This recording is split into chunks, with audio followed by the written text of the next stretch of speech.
कराची में वाक़िआ कंदासीं। कराची में हथियारबंदनि हमलो करे साल मुड़िस खे क़त्ल करे छॾियो। वाक़े बाद जवाबदार फरार थी विया। शहर जे बल्दिया 8 नंबर में हथियारबंदनि घर में घिड़ी फायरिंग शुरू करे ॾिनी। गोलियूं लॻण सबब ज़ाल मुड़िस थॾे ते माची विया। इतां मिलण ते पुलिस पहुची लाश अस्पताल खणाई वई। SSP जो चवणु आहे त 2 मोटरसाइकिल सवार 2 हथियारबंदनि कार्रवाई कई। हुन चयो त वाक़े जी जांच जारी आहे। जल्द जवाबदारनि खे गिरफ़्तार कयो वेंदो।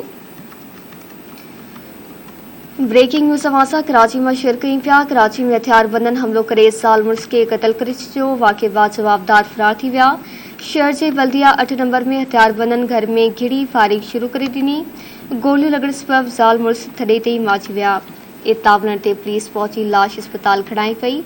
SSP जो चवणु आहे त 2 मोटरसाइकिल सवार 2 हथियारबंदनि कार्रवाई कई। हुन चयो त वाक़े जी जांच जारी आहे। जल्द जवाबदारनि खे गिरफ़्तार कयो वेंदो। कराची में वाक़िआ कयूं पिया। कराची में हथियारबंदनि हमलो करे साल मुड़िस खे क़त्ल करे छॾियो। वाक़े बाद जवाबदार फरार थी विया।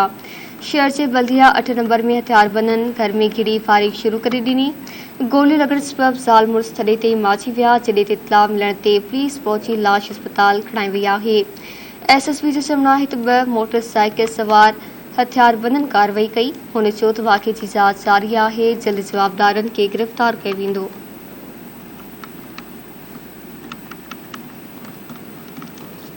इत्तला मिलण ते पुलिस पहुची लाश अस्पताल खणाई वई आहे। SSP जो चवणु आहे त 2 मोटरसाइकिल सवार हथियारबंदनि कार्रवाई कई। हुन चयो त वाक़े जी जांच जारी आहे। जल्द जवाबदारनि खे गिरफ़्तार कयो वेंदो। कराची में वाक़िआ कयूं पिया। कराची में हथियारबंदनि हमलो करे साल मुड़िस खे क़त्ल करे छॾियो आहे। कराची में हिन जा वधीक तफ़सील मालूम कंदासीं। इमदाद सुमरा खां। जी इमदाद। जी बिल्कुल आपको ॿुधाईंदा हलूं त कराची जे बल्दिया टाउन नंबर में गोलियूं हणी क़त्ल करे छॾियो आहे। कुझु देरि अॻु जेको आहे इहो वाक़ियो पेश आयो आहे। हिन वक़्तु पुलिस जी वॾी नफ़री जेका आहे उते वाक़े वारनि पहुतल आहे।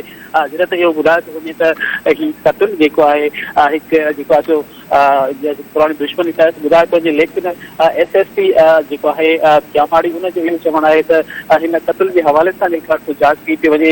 हिन वक़्तु बल्दिया टाउन जेका पुलिस जेका आहे उहा हिन वक़्तु जवाबदारनि जी गिरफ़्तारी लाइ पिणु क़दम खणी रही आहे। जी महिरबानी इमदाद तफ़सीलनि जे लाइ।